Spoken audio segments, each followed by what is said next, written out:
They teased me about it for a long time after. They called me Professor Quiara for a long time after. I actually am a professor now, but I was not then. You can just kind of sense as an artist when there's room for you to say, well, what if we did this?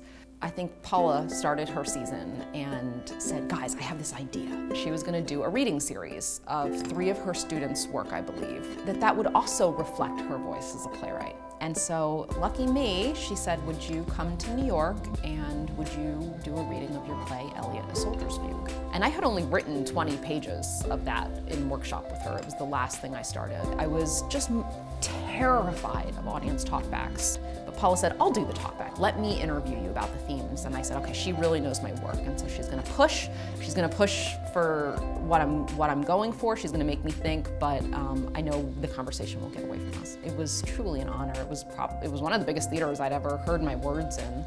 Well, it just so happened that in that audience were some young men who I had met recently named Tommy Kail and Lin-Manuel, who had come to me when I moved to New York and said, would you like to work on this musical with us called In the Heights? We had met a few times and I got a good feel for them and a good feel for this piece In the Heights. And I said, yeah, I think I want to do this piece with you guys. Thanks for inviting me along.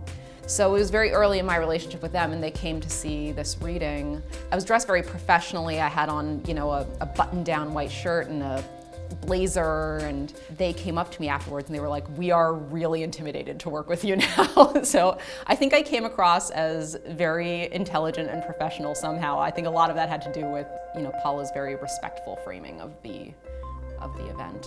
That was a really nice way to start my collaboration with them too, because I felt they got to see who I was on my own terms outside of this joint venture we were about to start.